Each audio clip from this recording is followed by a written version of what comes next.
Welcome to Poirot Stories, where Agatha Christie's Hercule Poirot brings captivating mysteries to life. Imagine a grand Elizabethan manor, its ivy-clad walls hiding secrets as dark as the storm raging outside. Blackthorn Manor, where Sir Reginald Ashbourne gathers his closest confidants for a lavish birthday celebration. An evening that ends in murder. A glass of port, a shattered promise, a sealed letter dripping with betrayal. Who among the elegant guests, his icy wife, his fragile daughter, his scheming partner, or the sharp-tongued cousin, holds the key to a deadly truth? Why did Sir Reginald fear betrayal? And what secret was he about to unveil before cyanide silenced him forever?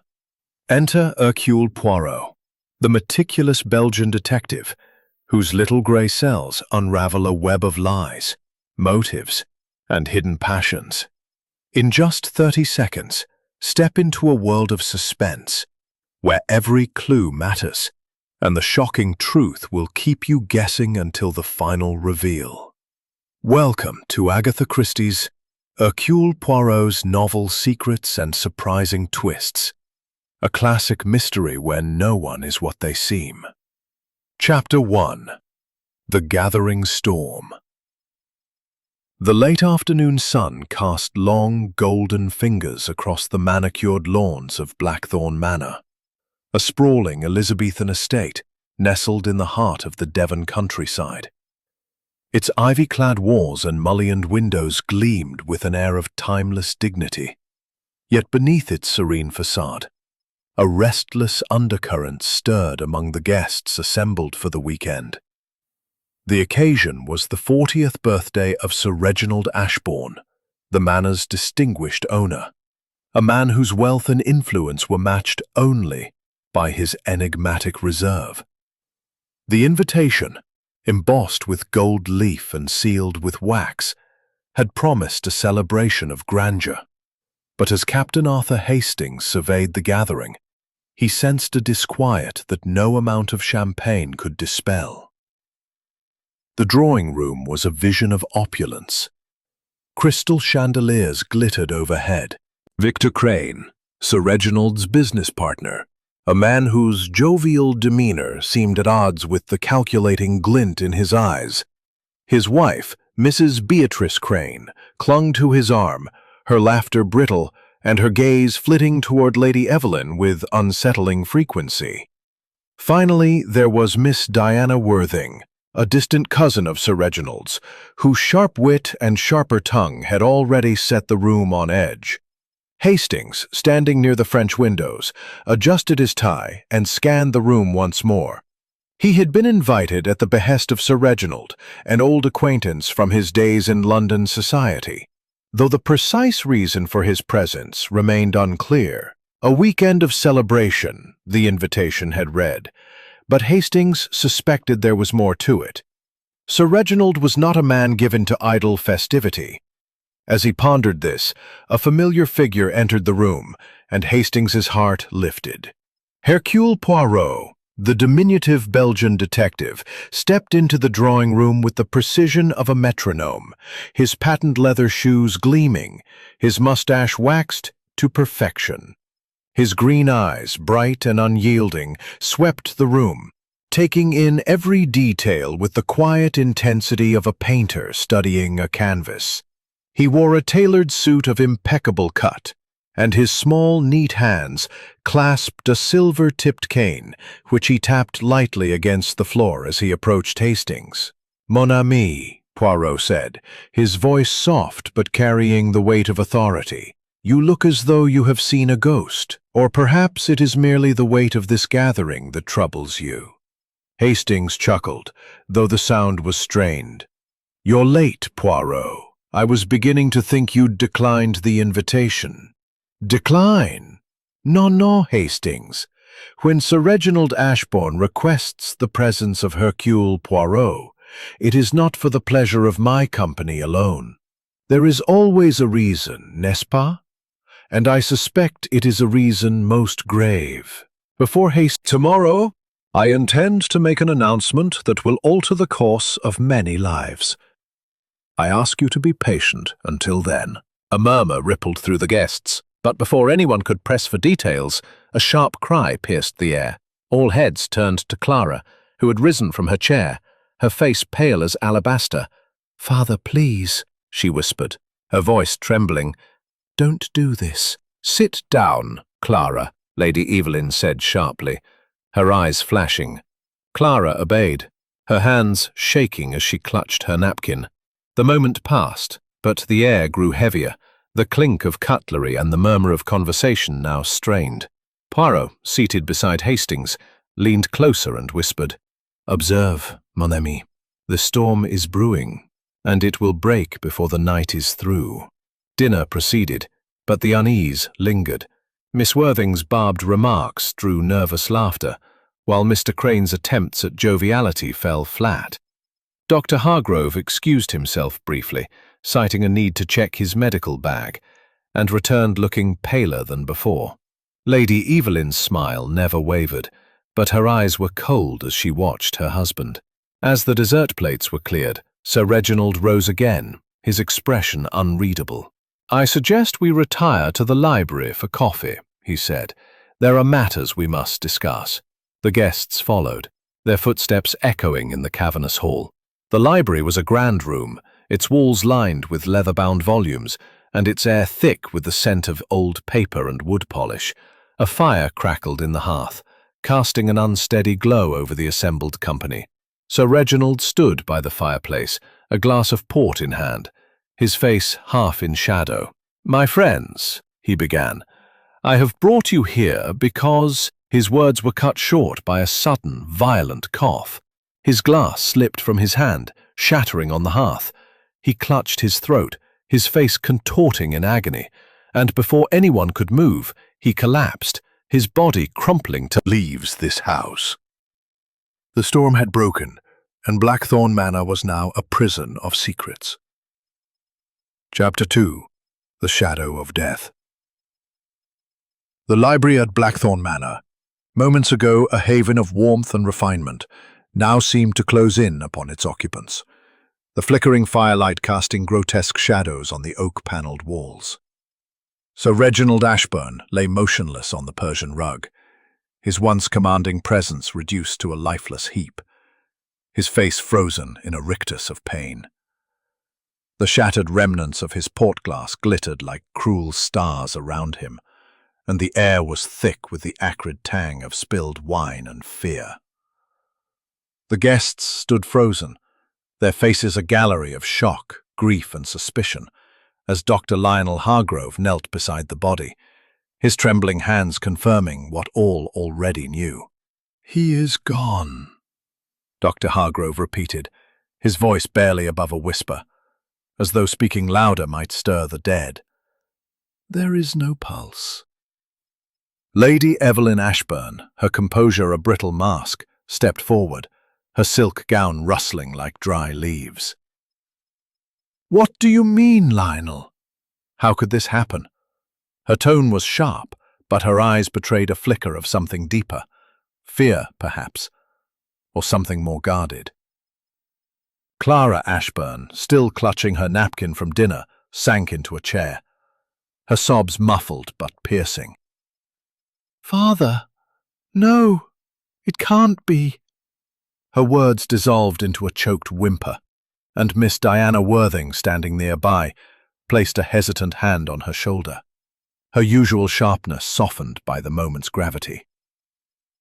Mr. Victor Crane, his ruddy face drained of colour, mopped his brow with a handkerchief. "This is madness. Reginald was perfectly fine at dinner. What could have caused this?" His wife Beatrice clung to his arm, her eyes darting toward the door as if expecting it to burst open with answers or accusations. Captain Arthur Hastings, standing the tall windows, where rain had begun to lash against the panes, accompanied by the low growl of thunder. "It began just after dinner, madam. The roads to Blackthorn Manor are treacherous in such weather."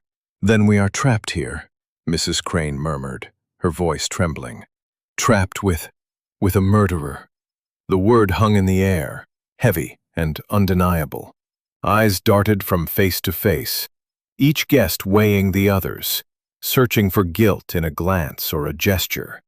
Poirot raised a hand, his calm authority silencing the rising panic. Mesdames et messieurs, let us not leap to conclusions. A death, yes, but a murder? That remains to be seen. For now, I ask that you remain in this room. Touch nothing, disturb nothing. The truth, it is delicate, and we must preserve it. Dr. Hargrove rose from beside the body, his face ashen. I believe it may be poison, he said, his voice unsteady. The symptoms, the sudden collapse, the convulsions, it suggests something swift and potent. Perhaps in the port. Poirot's eyes narrowed, his head tilting slightly. Poison, you say, doctor, and you observed this in the few moments you examined him? Most interesting.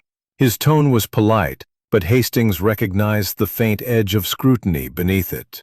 Poirot stepped forward, his cane tapping lightly on the floor, and knelt beside Sir Reginald's body. He examined the shattered glass, the pool of dark liquid spreading across the rug, and the man's contorted features with a clinical detachment. "Oui," Poirot murmured, almost to himself. "The glass, it is broken, but the shards are uneven. And the port, it has a curious scent, does it not?" He leaned closer, his nose twitching, then straightened, his expression unreadable. "Monsieur Grayson, tell me, who poured the port?" The butler stiffened, his hands clasped tightly behind his back. "I did, sir." "Establish the facts. When did Sir Reginald last appear well? Who was near him when he fell? And what, precisely, did he mean by his announcement that would alter many lives?" The questions hung in the air, unanswered, as the guests exchanged uneasy glances. Finally, Clara spoke, her voice trembling but clear. "Father was fine at dinner. He seemed tense, but he was himself. It was only after we came to the library that he—" She faltered, tears welling anew. "Tense, you say?" Poirot's eyes gleamed. "And why, mademoiselle, was your father tense? What was this announcement he spoke of?" Clara shook her head, her lips trembling. "I don't know. He wouldn't tell me, but he said it was important, that it would change everything." "Change everything," Poirot repeated, his tone thoughtful. "A most intriguing phrase. And you, Lady Evelyn? Did your husband confide in you?" Lady Evelyn's smile was tight, almost imperceptible. "Reginald was a private man, Monsieur Poirot. If he had plans, he kept them to himself until he was ready to share." Poirot nodded, but his eyes lingered on her, as if peeling back the layers of her composure. He turned to the others. "And the rest of you? Did anyone speak with Sir Reginald alone this evening? Did he hint at this announcement?" A heavy silence followed, broken only by the crackle of the fire and the relentless drumming of the rain. Finally, Mr. Crane cleared his throat. "I spoke with him briefly after dinner, about business matters. Nothing out of the ordinary. He seemed preoccupied, but he said nothing about an announcement." "Preoccupied," Poirot echoed, his voice soft but piercing. "A word that conceals as much as it reveals. Très bien. We shall speak more, all of us, in time. For now, we wait for the police, and Hercule Poirot begins his work." As the guests settled into an Hastings, positioned near a towering bookcase, watched Hercule Poirot with a mixture of admiration and impatience. The little Belgian detective moved with deliberate calm, his patent leather shoes silent on the rug as he circled the scene of the crime. His eyes, sharp and unyielding, lingered on the shattered port glass, the decanter on the sideboard, and the faces of the assembled company. To Hastings, it seemed as though Poirot was not merely observing, but weaving a tapestry of thought, each thread a clue, each glance a question.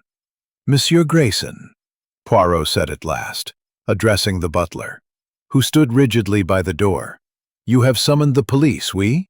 But tell me, how did you come to invite Hercule Poirot to this gathering? It was not, I think, a mere whim of Sir Reginald's. Grayson's composure faltered, his hands twitching at his sides. Sir Reginald instructed me to send the invitation, sir, 2 weeks ago. He said you were a friend from his London days, and that your presence would be valuable. He gave no further explanation. Valuable, Poirot repeated, his voice soft but laced with curiosity. A most interesting choice of word. And did he seem troubled when he gave this instruction? Grayson hesitated, his eyes flickering toward Lady Evelyn, who sat with her hands folded tightly in her lap. He was preoccupied, sir, more so than usual, but he was not a man to share his burdens lightly. Poirot nodded, his mustache twitching slightly. Merci, Monsieur Grayson. You may resume your duties, but remain in the house. We shall speak again. As the butler withdrew, Hastings leaned closer to Poirot. You think Sir Reginald expected trouble? That's why he invited you? Poirot's eyes gleamed. Précisément, mon ami. A man like Sir Reginald does not summon Hercule Poirot for a birthday toast. He sensed a shadow over this house, and he wished for my little gray cells to illumine. Finch's eyebrows rose. Poison, eh? That's a bold claim. And you've kept everyone here, I see. Good. Let's have the facts, then. He turned to the sergeant, who produced a notebook and began barking questions. Who was in the room when he died? Who poured the drink? Any enemies, debts, or scandals we should know about? The guests bristled under Finch's blunt approach, but Poirot raised a hand, his voice cutting through the inspector's brusqueness. Pardon, Inspector, but allow me to assist. The facts, they must be gathered with precision, not haste. Permit me to conduct the initial inquiries, and I shall share all with you. The truth, it is like a delicate flower. It must be handled with care. Finch grunted, clearly unimpressed but willing to defer, if only temporarily. Very well, Poirot. But I'll be watching. No funny business. Poirot turned to the group, his gaze sweeping over them like a searchlight. Mesdames et messieurs, let us begin.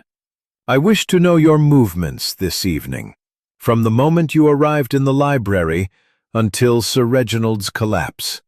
We shall start with you, Lady Evelyn. Lady Evelyn straightened, her eyes meeting Poirot's with a cool defiance. I came to the library with the others after dinner. Reginald was already here, standing by the fireplace. We spoke briefly about the weather, I believe. Then he began his speech, and he collapsed. I was near the sideboard, nowhere near his glass. Poirot nodded, his expression unreadable. And you, Mademoiselle Clara? Clara's voice was barely audible, her eyes red-rimmed. I was with father earlier, in his study, before dinner. He seemed distant. In the library, I stood by the window. I didn't touch the port or the decanter. I swear it. Poirot's gaze softened, but only slightly. Merci, the hall. It's my habit to keep it close. When Reginald fell, I tried to help, but it was too late. Poirot nodded, his fingers tapping lightly on his cane.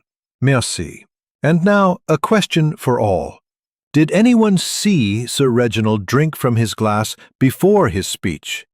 A murmur of negation rippled through the group. Poirot's eyes narrowed. Curieux. A man holds a glass of port, yet no one sees him drink until the fatal moment. Most curious indeed, Inspector Finch, growing impatient, interjected. Enough of this, Poirot. If it's poison, we'll need to test the decanter and the glass.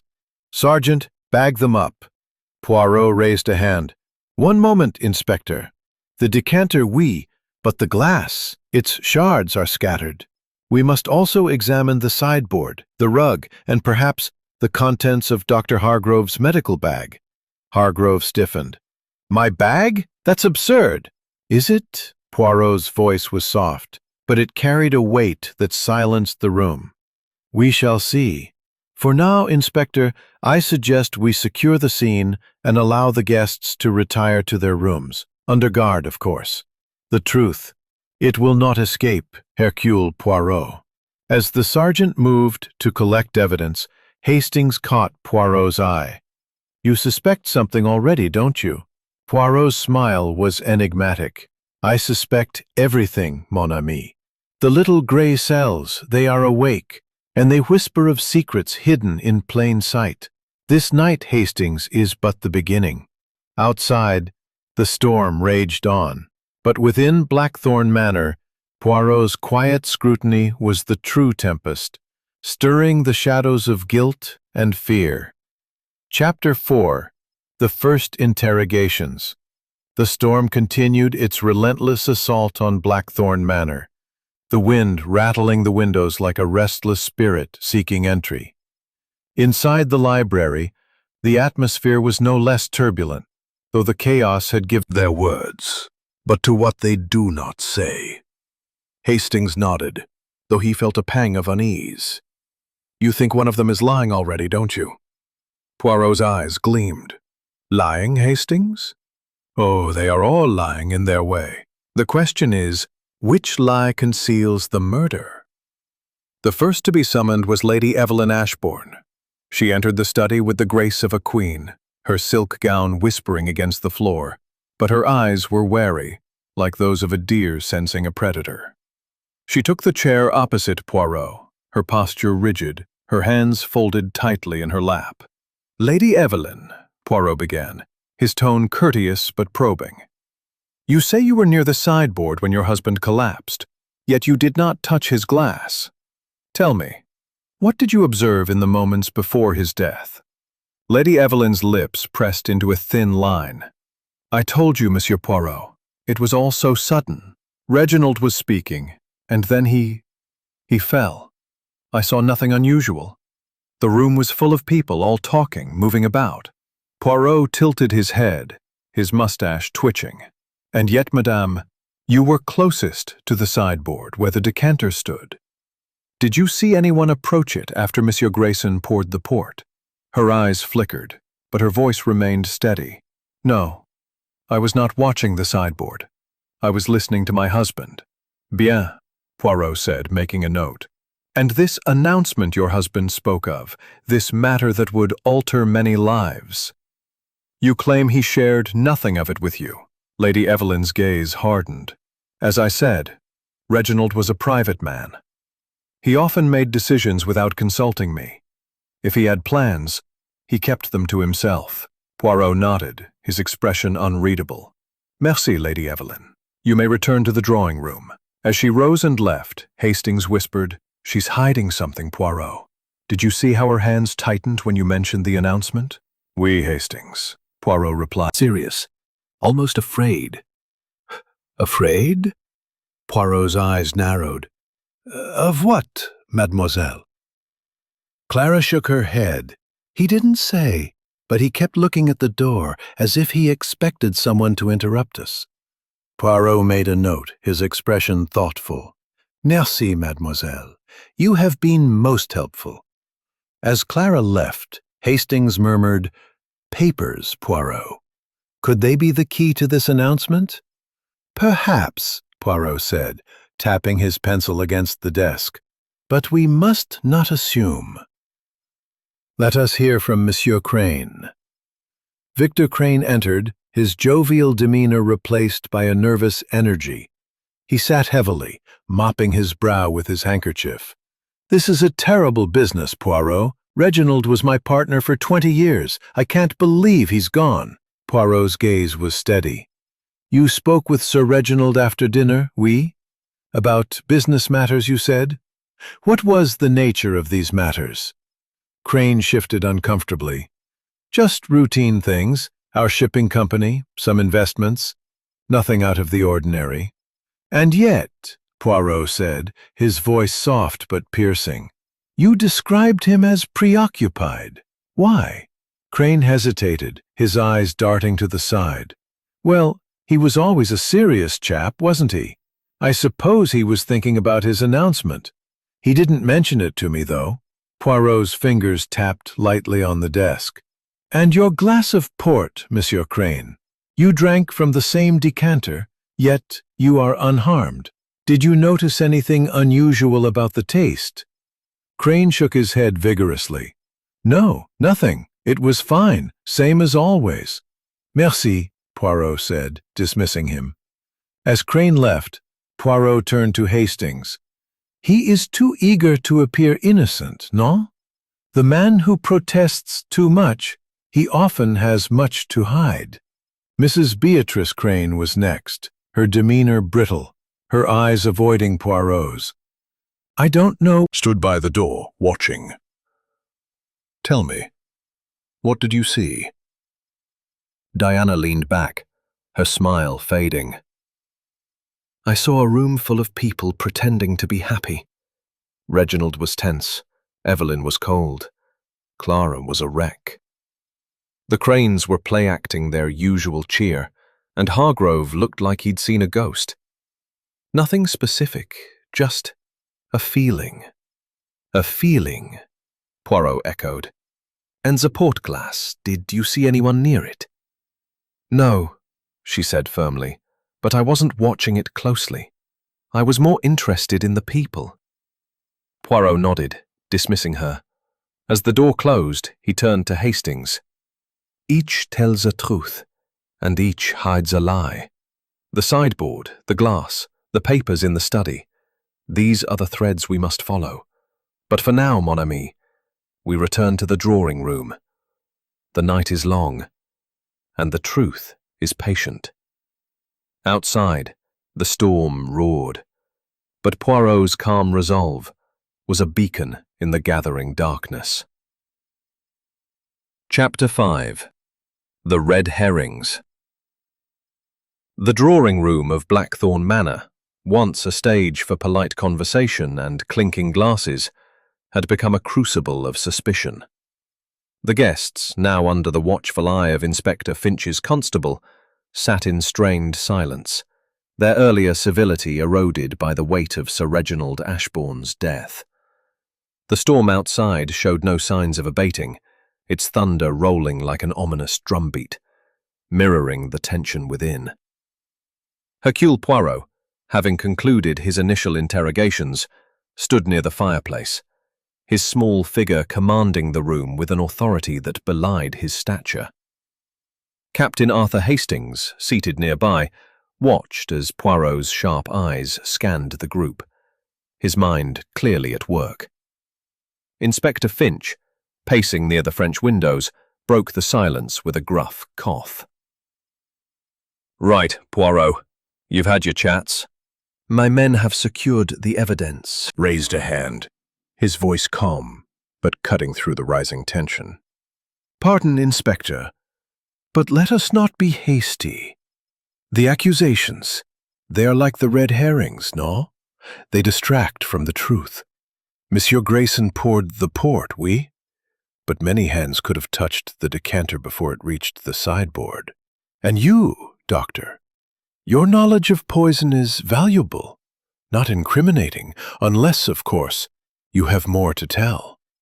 Hargrove's hands trembled, but he said nothing, his eyes fixed on the floor. Hastings, watching closely, leaned toward Poirot. Finch is barking up the wrong tree, isn't he? You don't think it's the butler or the doctor? Poirot's lips curved into a faint smile. The wrong tree, perhaps, but the right forest, mon ami.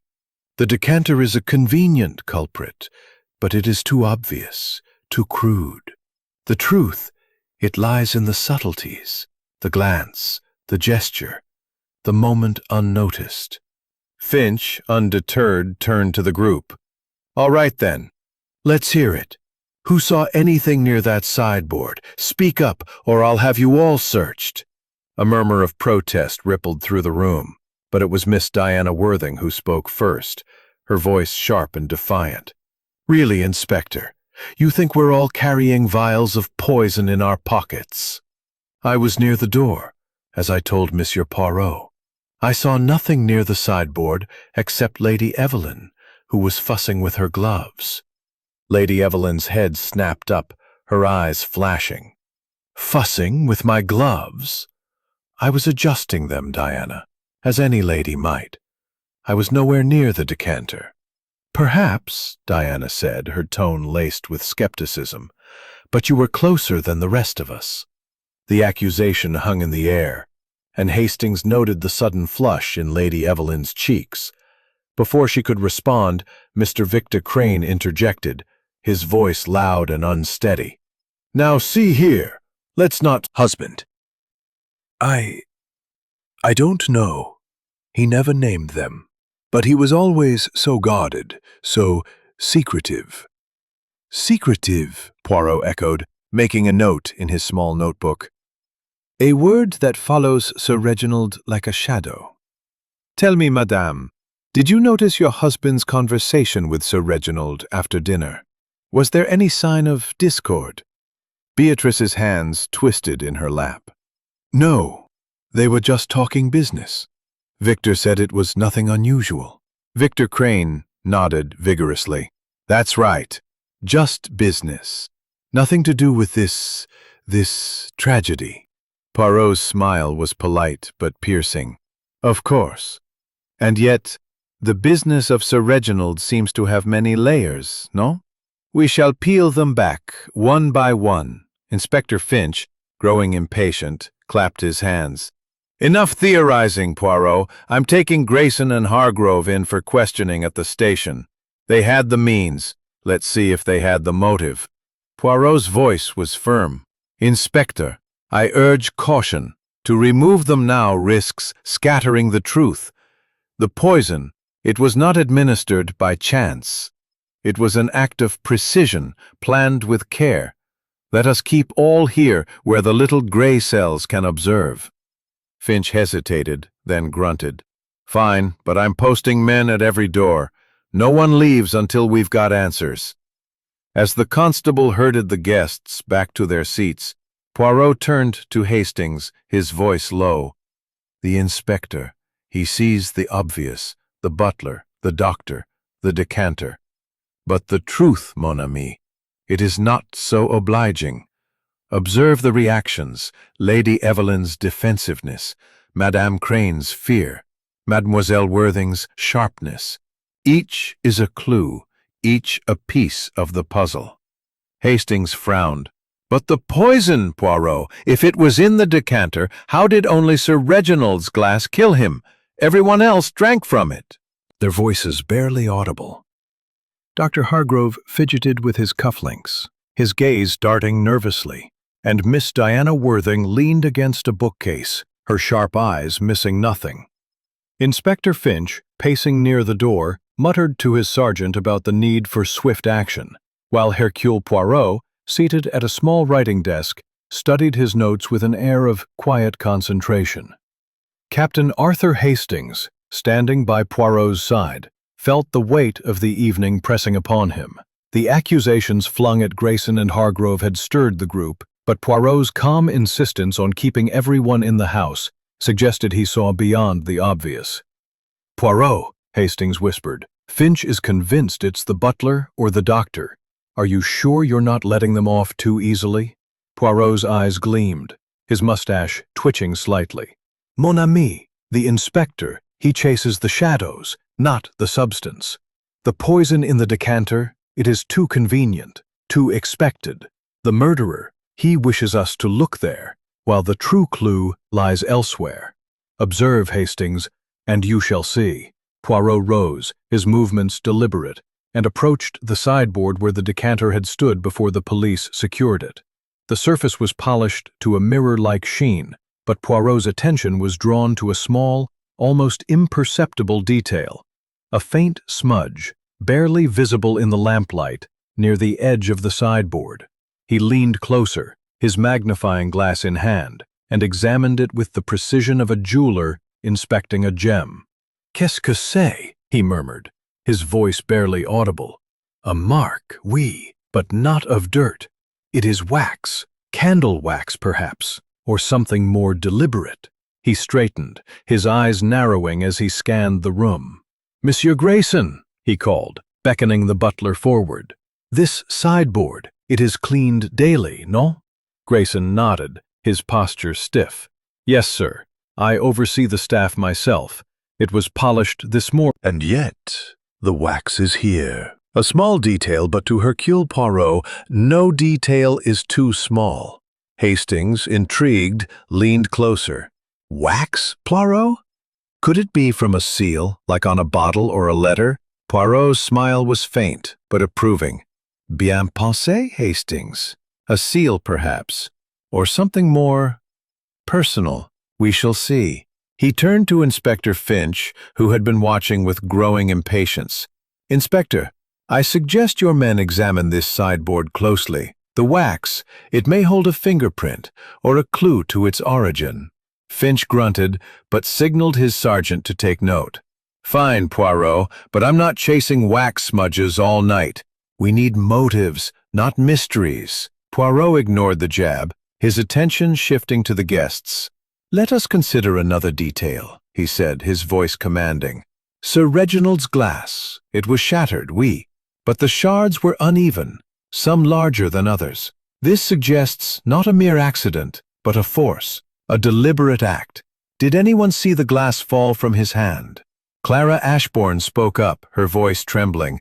"I saw it, Monsieur Poirot. Father was holding the glass, and when he collapsed, it slipped and broke on the hearth.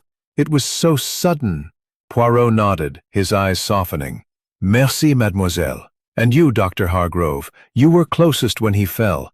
Did you notice the glass before it shattered?" Hargrove's hands shook as he adjusted his glasses. I was focused on Reginald. I saw him clutch his throat, then the glass fell. I didn't think to look at it closely." Poirot's gaze was piercing. "And yet, you were quick to name poison. A doctor's instinct, perhaps, or something more." Hargrove flushed, his voice rising. "I told you, I recognized the symptoms, convulsions, rapid collapse. It's consistent with cyanide or strychnine. I was trying to help." "Calm yourself, doctor," Poirot said, his tone soothing but firm. "Your expertise is another wild goose chase. I'll have your head for it." As Finch and his sergeant prepared to search the study, Poirot turns to Hastings, his voice low. "The wax, the glass, the letter. These are not accidents, Hastings. They are the fingerprints of intent. The murderer, he is clever, but he has left a trail. And Hercule Poirot, he follows it."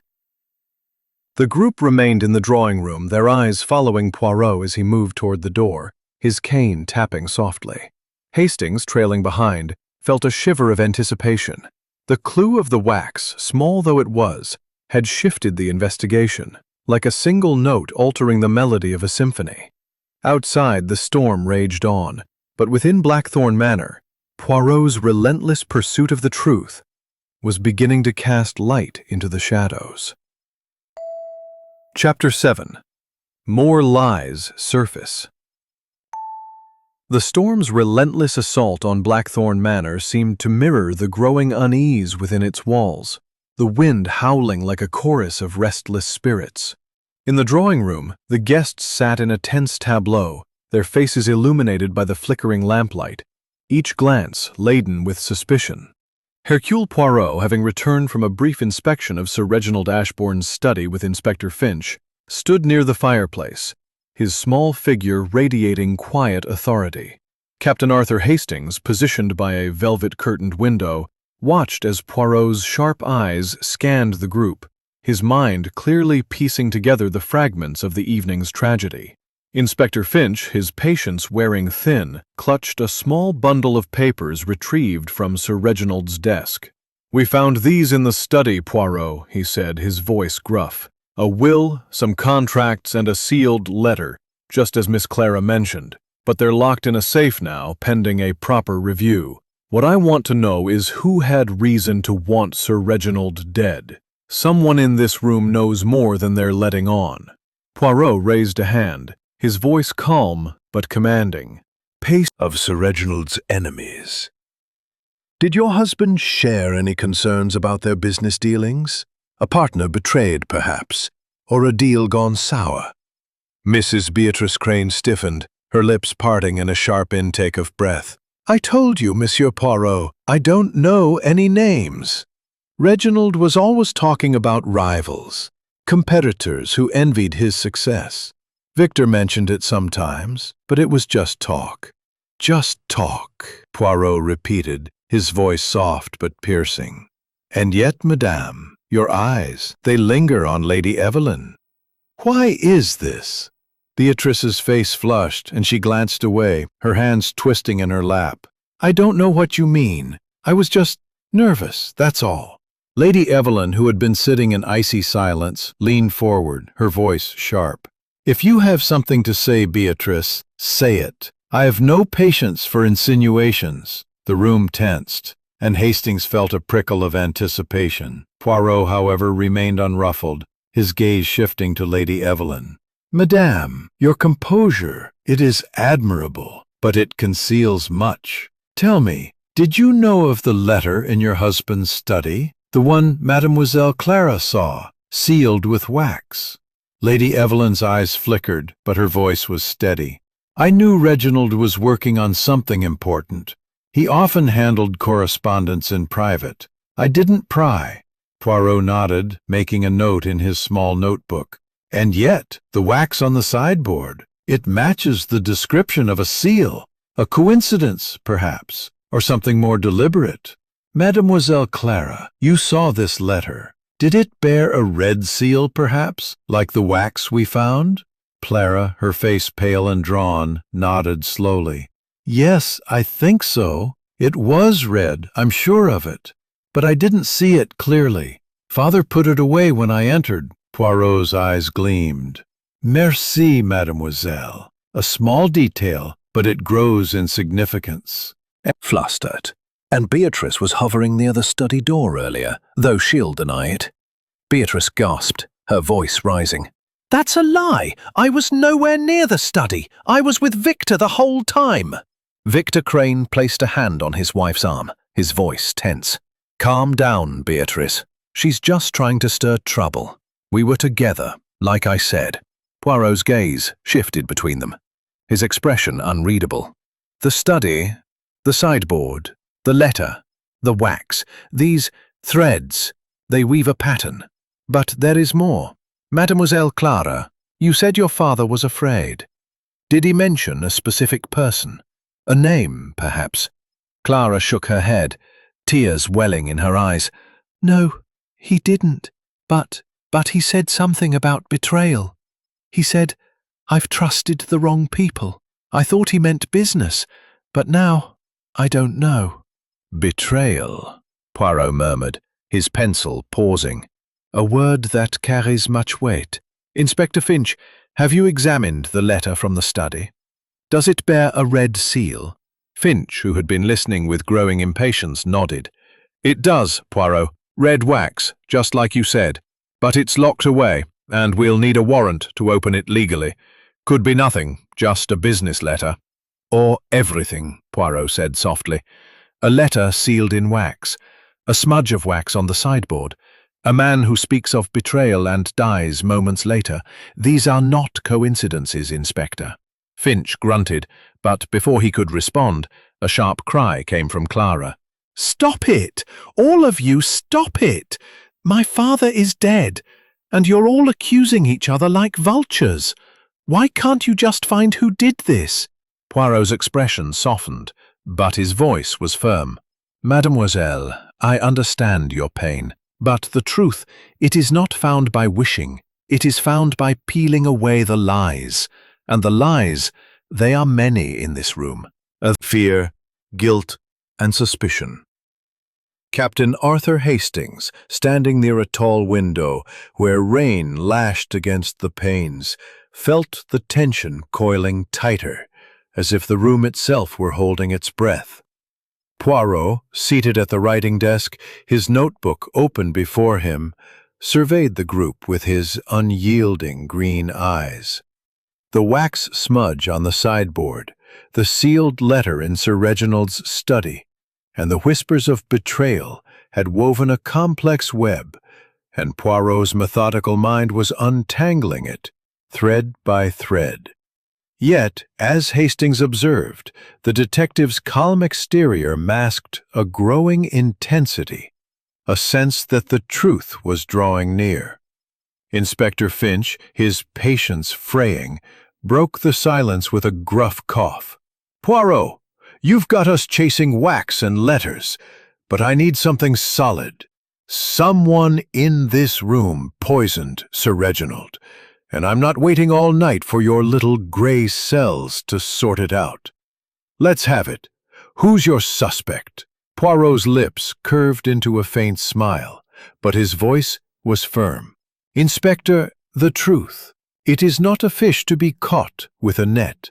It requires precision, patience. But you are right. The moment approaches when the mask will slip. Let us press a little further."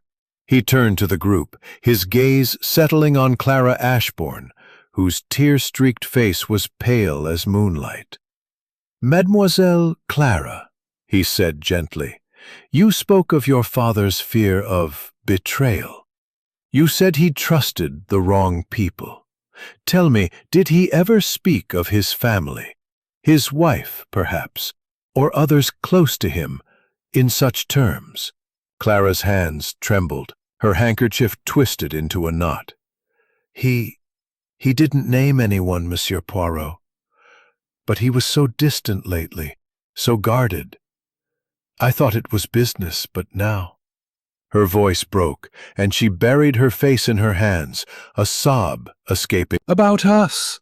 She gestured wildly at her husband, Victor, who stared at her, his face draining of color. "Beatrice, sit down," Victor hissed, grabbing her arm. "You're making a fool of yourself." "No!" Beatrice wrenched her arm free, her eyes blazing. "I won't be silent anymore. Reginald found out, didn't he? About the money, about the accounts. He was going to ruin us, Victor, and you know it." The room erupted in gasps, and Hastings felt a jolt of shock. Poirot, however, remained calm, his pencil poised above his notebook. "Madame Crane," he said, his voice steady. "You speak of money, of accounts. Explain yourself, s'il vous plaît." Beatrice's chest heaved, her eyes darting from Poirot to Lady Evelyn, then back to her husband. "The shipping company. Victor and Reginald. They've been hiding things, false ledgers, secret deals. Reginald found out Victor was skimming profits, diverting funds. He confronted Victor after dinner, didn't he? That's why you were so nervous." Victor Crane leapt to his feet, his face red with anger. "That's a lie, Beatrice. Yes, Reginald and I argued, but it was about a contract, not some grand conspiracy. You're hysterical." "Hysterical?" Beatrice's voice rose to a near scream. "I saw the letter, Victor, the one in his study, the one he was going to show everyone. It was about you, about your lies." Poirot's eyes gleamed, his voice cutting through the chaos. "A letter, Madame Crane. You saw it? When?" Beatrice froze, her face paling as she realized her admission. I glimpsed it, earlier today, when I passed the study. It was open on his desk, and I saw Victor's name. I didn't read it, I swear." Victor's hands clenched into fists. "You're digging our graves, Beatrice.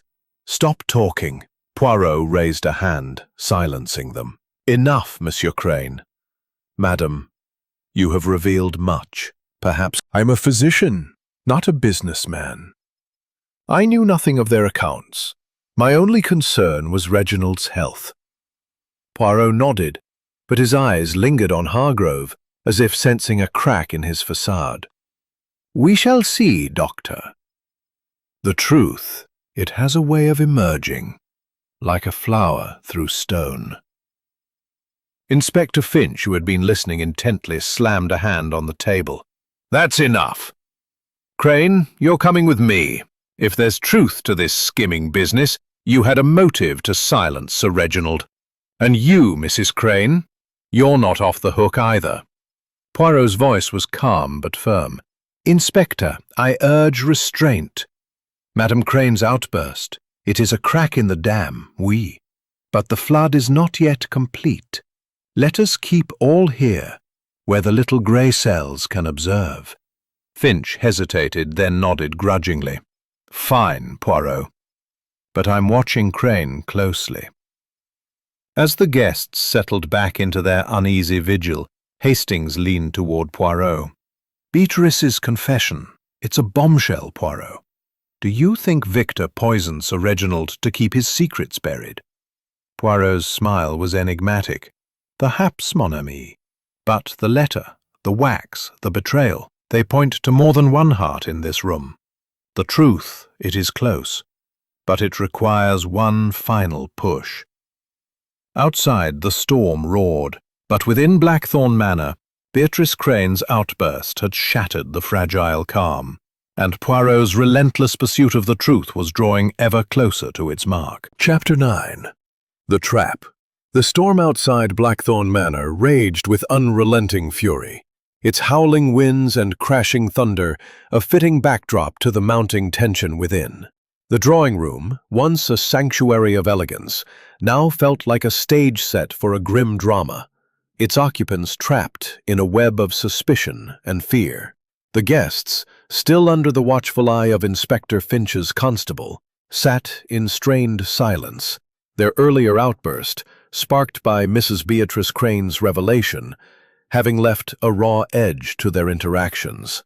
Hercule Poirot, standing near the fireplace, his small figure radiating quiet authority, seemed to sense the moment was ripe for a decisive move.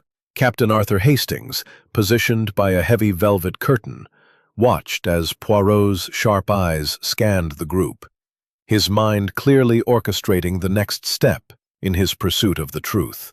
Inspector Finch, his face etched with impatience, paced near the door, clutching the preliminary forensic report on the decanter. "Poirot," he growled, "the lab confirms cyanide in the port, traces in the decanter and Sir Reginald's glass. This isn't a guessing game anymore. Crane's got motive, means, and opportunity, thanks to his wife's outburst. I say we take him in." Poirot raised a hand, his voice calm but commanding. "Patience, Inspector. The cyanide, it is a fact, oui. But facts alone do not tell the story. Monsieur Crane's secrets, they are but one thread in a tapestry of deceit. To arrest him now would be to pluck a single thread and unravel nothing. No, we must gather all together and apply the pressure, psychological, precise, and unrelenting." Finch's scowl deepened, but he nodded grudgingly. "All right, Poirot. You've got one more chance to play your game, but make it quick." Poirot turned to the group, his green eyes gleaming with purpose. "Begin. Monsieur Grayson, you poured the port from the decanter on the sideboard, oui? Show us." Grayson, his face pale but composed, stepped forward, mimicking his actions. "I poured a glass for each gentleman and Lady Evelyn, as I said. Sir Reginald's was the last. I placed it here, on the sideboard." He gestured to the spot where the wax smudge had been found. Poirot nodded, his eyes fixed on the group. "And then, Monsieur Grayson, you tended the fire, leaving the sideboard unattended for a moment. Who was closest then?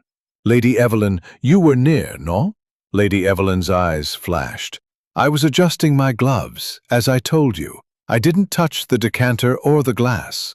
Poirot's smile was faint but probing. "And yet, the wax smudge, it was found where you stood. A smudge that matches the red seal on the letter in Sir Reginald's study. A letter, Madame Crane, you admitted to seeing. Tell me, madam, did you touch that letter? Did you bring it to the sideboard?" Beatrice Crane gasped, her hands flying to her mouth. "No! I told you, I only glimpsed it in the study. I didn't take it." Victor Crane stepped forward, his face red with anger. "Leave her alone, Poirot. You're trying to trap us, but I won't let you twist her words. Yes, I argued with Reginald about business, but I didn't poison him." Poirot's gaze shifted to Dr. Hargrove, whose hands were shaking as he clutched his bag.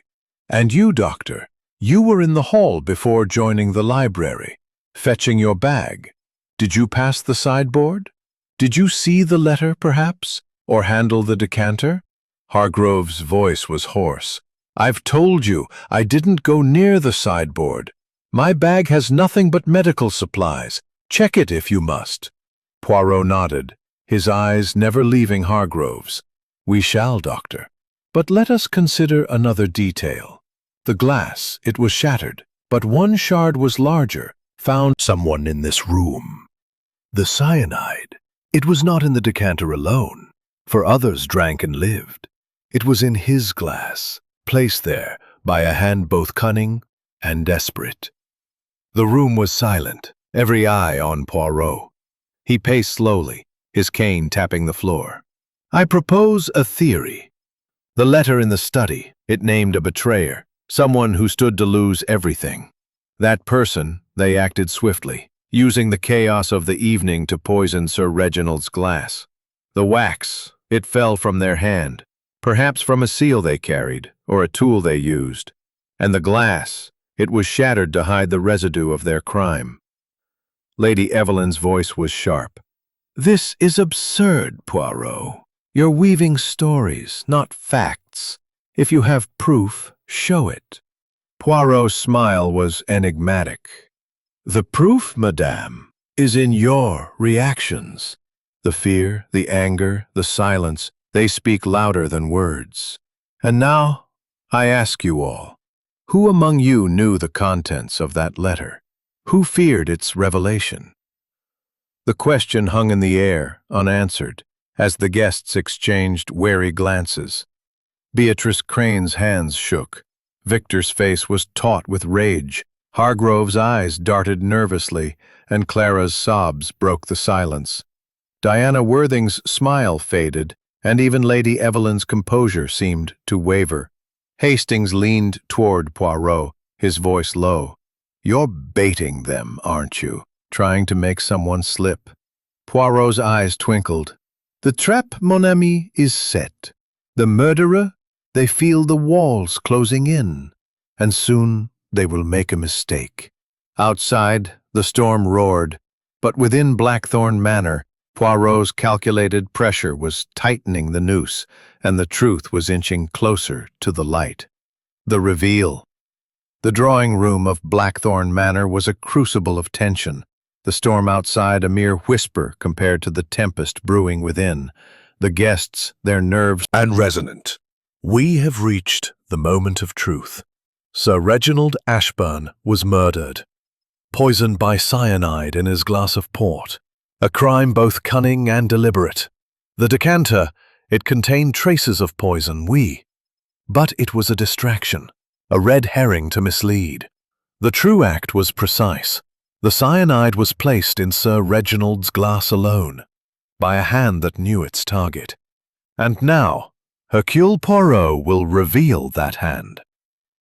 A collective gasp rippled through the room, and Hastings leaned forward, his eyes fixed on Poirot. The detective continued, his tone unwavering. "Let us reconstruct the evening, step by step, using the clues we have gathered. The wax smudge on the sideboard, the sealed letter in the study, the shattered glass, and the words of betrayal spoken by Sir Reginald. These are not accidents, but pieces of a puzzle, and they point to one person." Poirot turned to the sideboard, gesturing to the spot where the wax smudge had been found. The wax. It was no ordinary mark. It came from a seal, red and distinct, matching the letter in Sir Reginald's study, a letter that spoke of betrayal, of secrets that would ruin. This letter, it was seen by Madame Crane, who admitted to glimpsing it, and it bore the name of her husband, Victor. But was it Monsieur Crane who acted, or another? Victor Crane's face reddened, his voice rising. "I told you, Poirot, I didn't touch that glass. Yes, Reginald and I argued, but it was business, nothing more. Poirot's gaze was unrelenting. Business, Monsieur Crane? Or betrayal? The letter.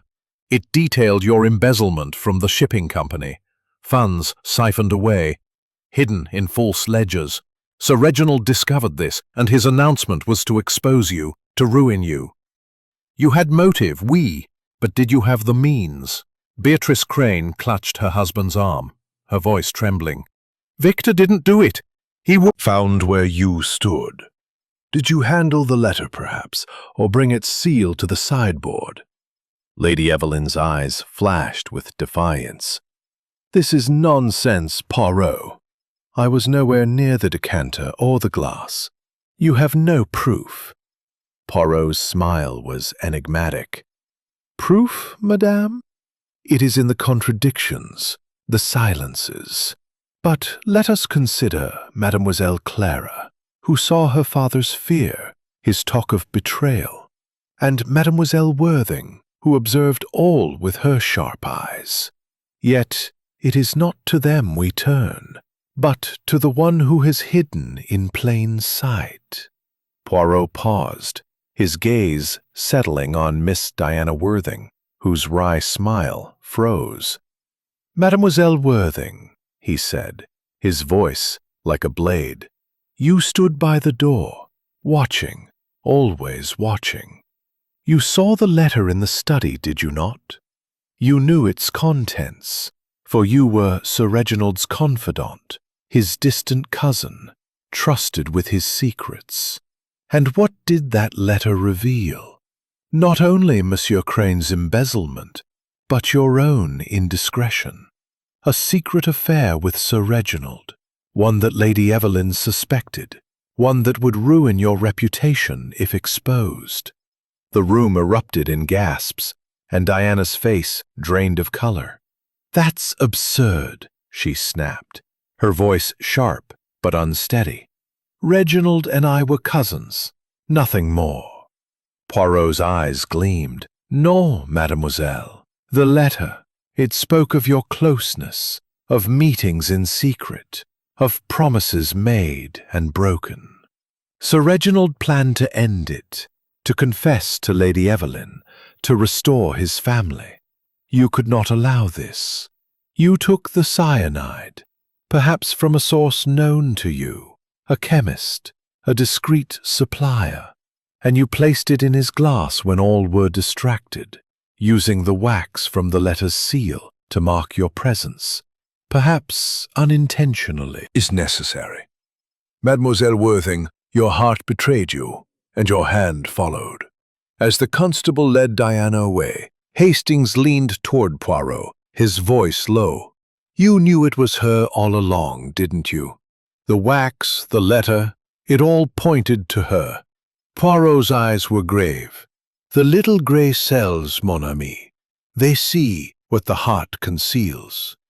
The trap was set, and the truth it could not hide. Outside, the storm began to wane, but within Blackthorn Manor, the revelation of Diana Worthing's guilt cast a long shadow, one that Poirot's brilliance had finally brought to light. Chapter 11. The Reflection. The storm that had battered Blackthorn Manor throughout the night had finally begun to subside, its howling winds giving way to a mournful drizzle that pattered against the windows. In the drawing room, the air was heavy with the aftermath of Miss Diana Worthing's confession, her tearful admission of guilt still echoing in the minds of those who remained.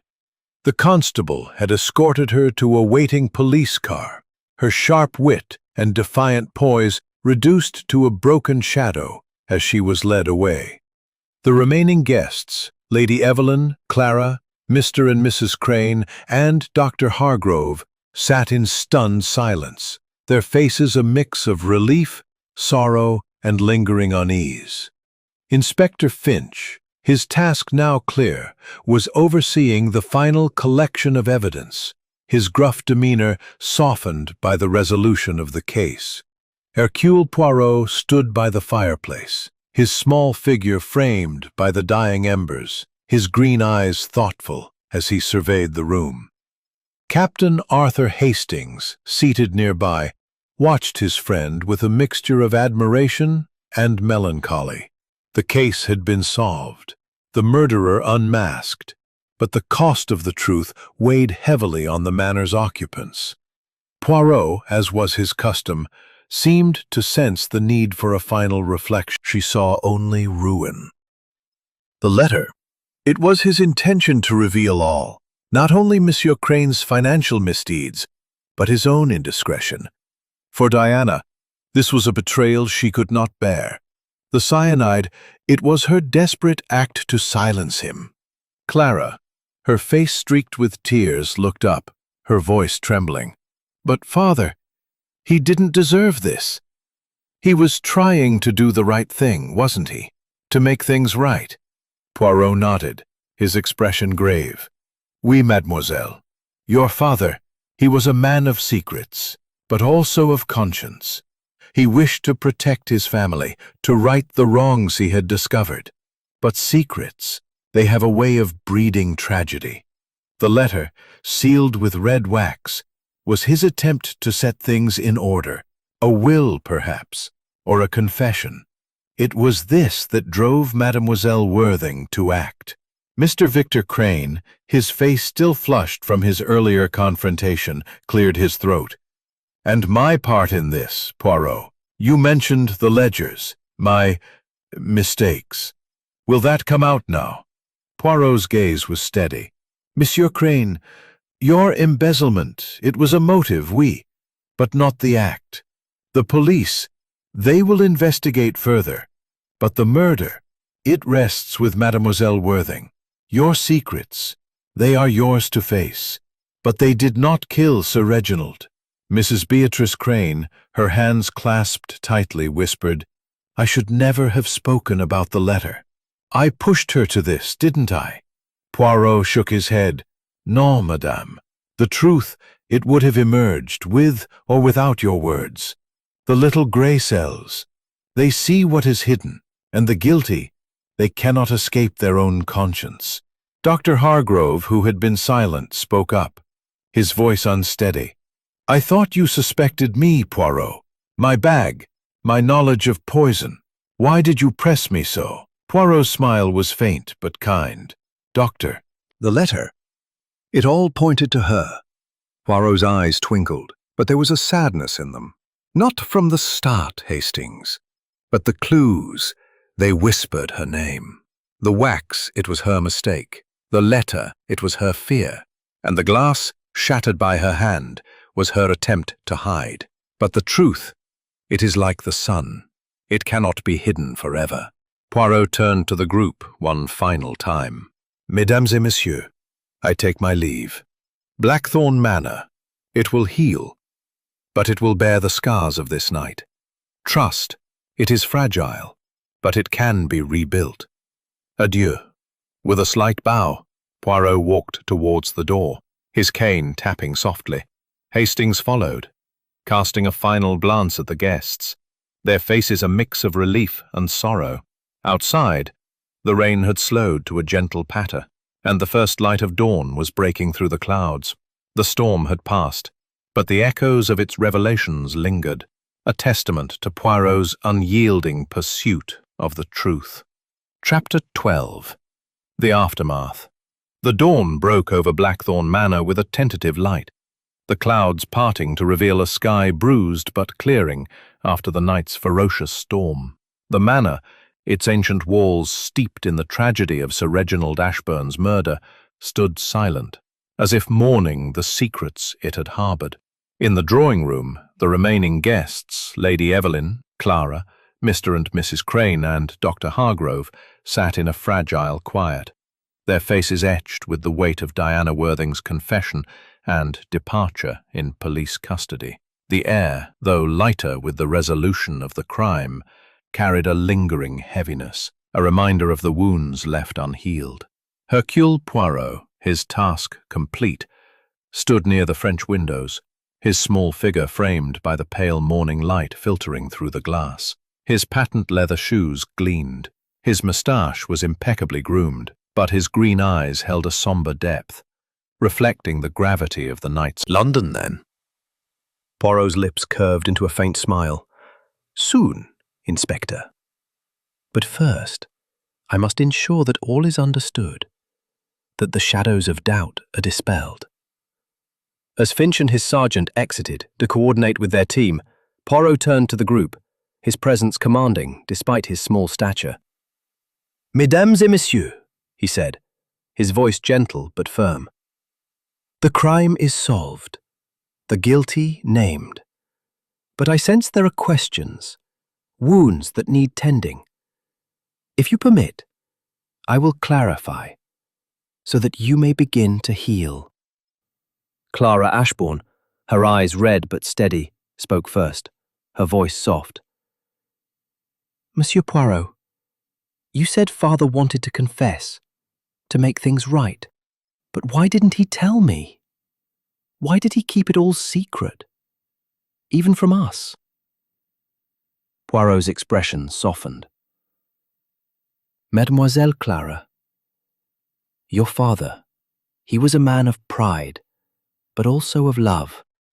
The letter in his study, it was not only a record of Monsieur Crane's misdeeds, but a confession of his own. His affair with Mademoiselle Worthing, his failure to his family. He wished to protect you, to shield you from the scandal until he could face it himself. His silence, it was his way of guarding you, though it cost him dearly. Lady Evelyn, her composure brittle, looked away, her voice low. And me, Monsieur Poirot? Did he think I wouldn't forgive him? Did he believe I was so cold? Poirot's gaze was kind but unflinching. Madame, Sir Reginald knew you suspected his indiscretion. His announcement, it was to be an act of contrition, to confess to you, to beg your forgiveness, and to restore your family's honour. But Mademoiselle Worthing, she could not bear the shame. Her act, it was born of desperation, not hatred. Gone. Diana is a murderer. What's left for us? Poirot stepped forward, his voice warm with compassion. Mademoiselle, you have your mother, your strength, and the memory of your father's love. Blackthorn Manor, it is scarred, but it is not broken. You will rebuild with time. With truth, Hastings, watching the exchange, felt a lump in his throat. You've given them closure, Poirot, but it's a bitter kind. Do you ever get used to it? Poirot turned to him, his eyes grave. Mon ami, the truth, it is a medicine, bitter, yes, but necessary. The heart heals slowly, but it heals. Hercule Poirot, he does not solve crimes for the joy of it, but for the balance it restores. As the guests began to disperse, Lady Evelyn approached Poirot, her voice low. Thank you, Monsieur Poirot. You've given us answers even if they hurt. We'll manage, somehow. Poirot bowed slightly. Madame, you are strong. You will find your way. With that, Poirot and Hastings stepped into the hall, the manor's grand staircase looming before them. The morning light streamed through the windows, casting long shadows that seemed to carry the weight of the night's events. Back to London, then? Hastings asked, adjusting his hat. Oui, Hastings, Poirot replied, his cane tapping softly as they descended. But first, a cup of tisane to soothe the mind.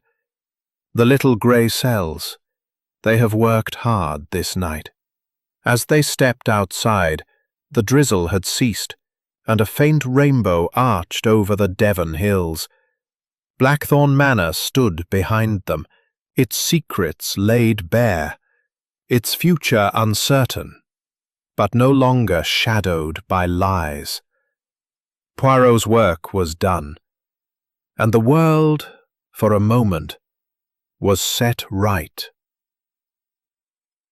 Chapter 13. Preparing to leave with his sergeant, approached Poirot, his weathered face softened by a grudging admiration. "You've tied this up neatly, Poirot," he said, his voice gruff but sincere. "The evidence is solid. Cyanide in the glass, the wax smudge, Worthing's confession. The Crown will have no trouble with this one. You've saved us a heap of work." Poirot inclined his head, his tone measured. "Merci, Inspecteur. But the work of Hercule Poirot, it is not only to catch the guilty, but to illuminate the truth for those left behind. And here, I sense there is still a wound unseen, one that requires attention." Finch raised an eyebrow, but nodded. "Fair enough. We'll need final statements from everyone, but I'll give them a bit of time to settle. You sticking around?" Poirot's lips curved into a faint smile. "A little longer, Inspector. There are threads yet to be tied, not of the crime, but of the heart." As Finch and his sergeant stepped outside to confer with their team, Poirot turned to the group, his presence commanding despite the softness of his voice.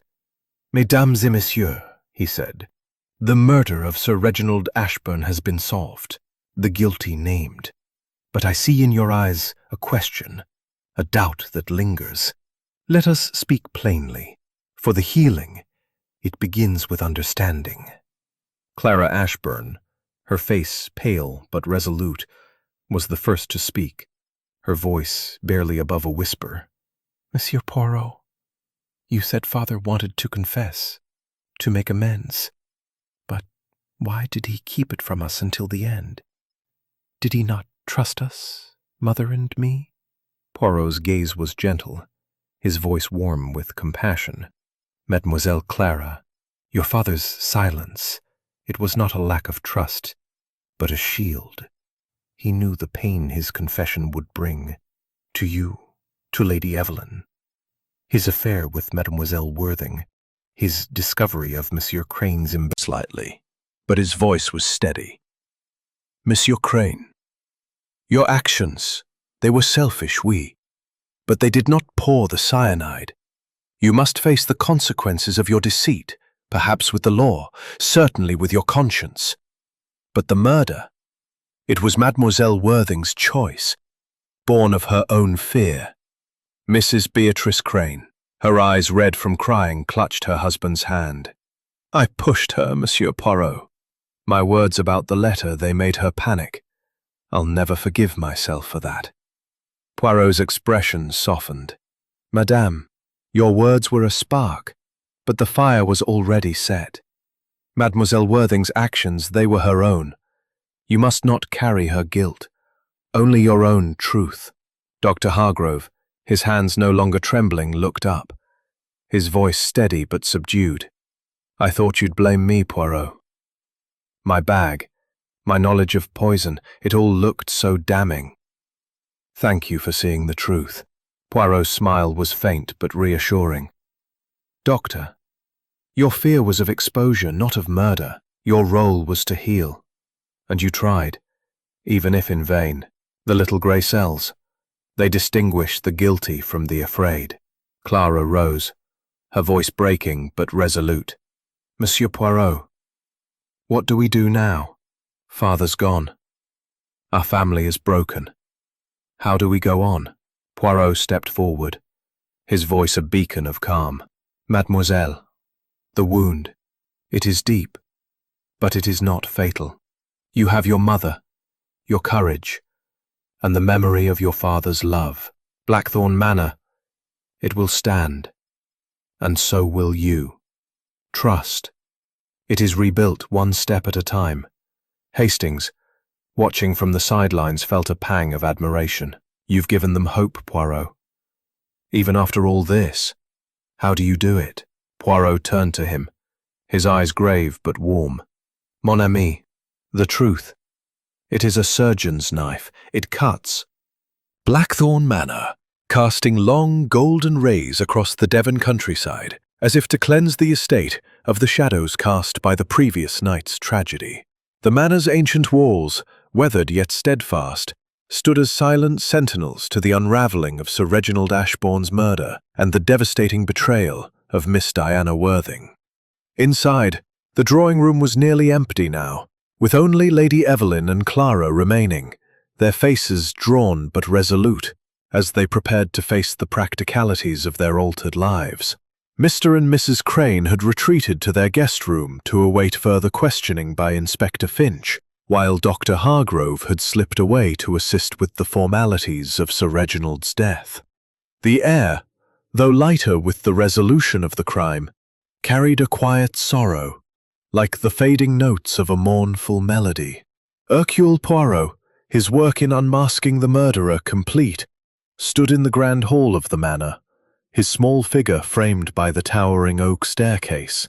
His patent leather shoes gleamed in the soft light filtering through the stained glass windows, and his moustache was as impeccable as ever. But his green eyes held a reflective depth, as if pondering the ripples left by the truth he had uncovered. Captain Arthur Hastings, standing beside him, adjusted his hat, feeling the weight of the case's resolution, mingled with a sense of unfinished business. "Poirot," Hastings said, his voice low, "you've solved the murder, given them answers. But there's still something troubling you, isn't there? I can see it in your eyes." Poirot's lips curved into a faint, melancholic smile. "Mon ami, you are observant, as always. The case, it is closed, the guilty named. But the echoes of such a crime, they linger. The heart of Blackthorn Manor, it is wounded. And Hercule Poirot, he wonders if his work has truly brought healing." Before Hastings could respond, Lady Evelyn emerged from the drawing-room, Clara at her side. The old Reginald, he carried his secrets to shield you, to preserve your future. His confession, it was his final act of love, though it cost him his life. Honor his memory by living with courage. Lady Evelyn nodded, a single tear escaping her composure. "We will try, Monsieur Poirot, for Clara's sake, and for Reginald's. The manor, it will stand, and so will we." As mother and daughter returned to the drawing-room, their steps slow but purposeful, Hastings turned to Poirot. "You've given them a way forward, old chap. But what about the Cranes? Victor's embezzlement.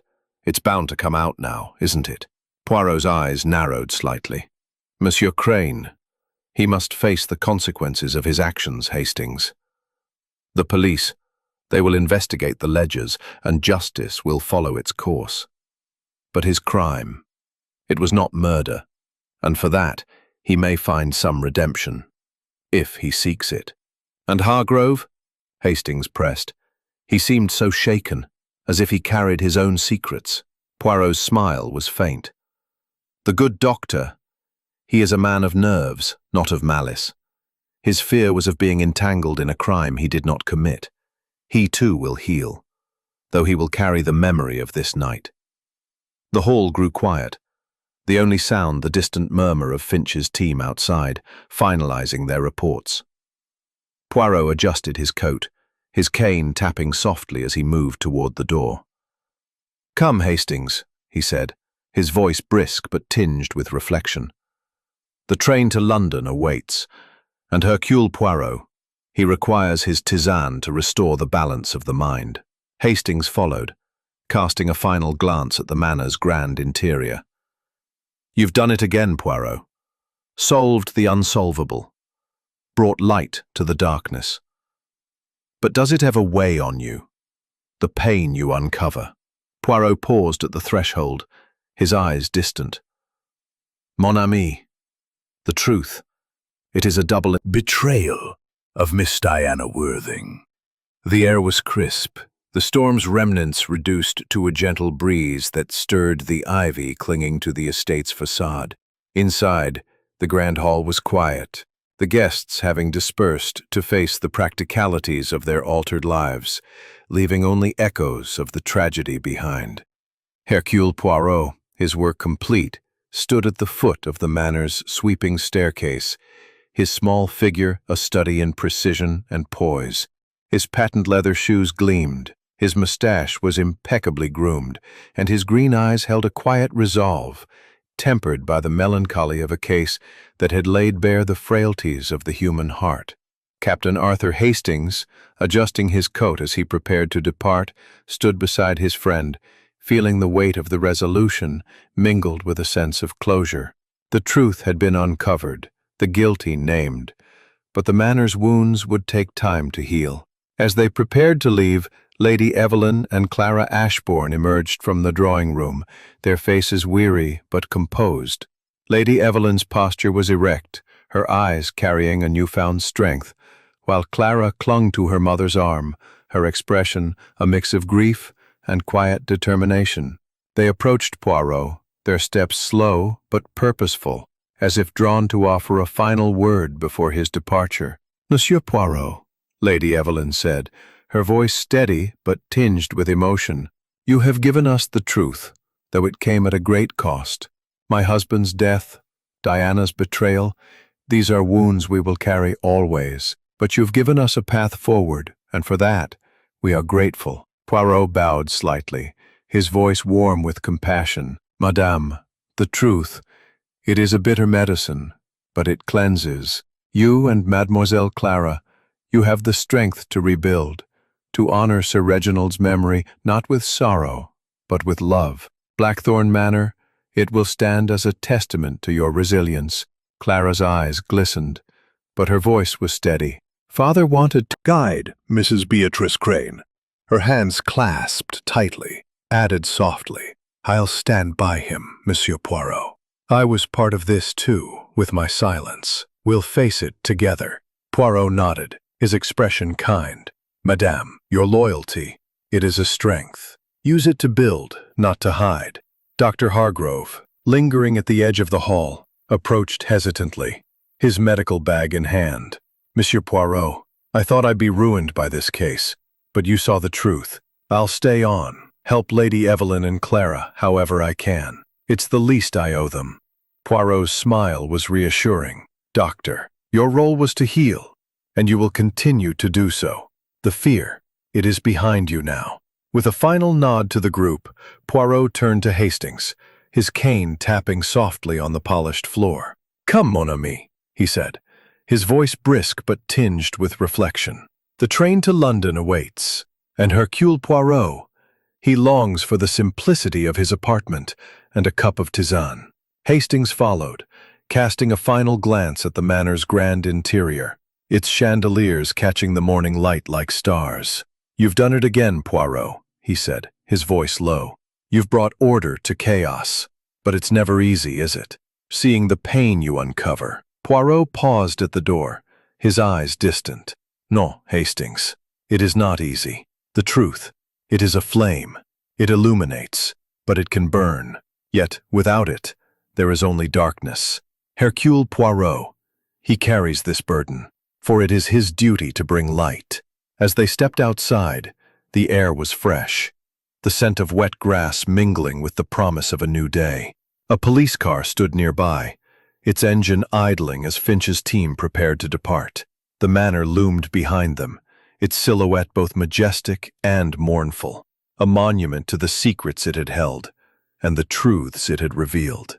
Poirot and Hastings climbed into a waiting car, the driver tipping his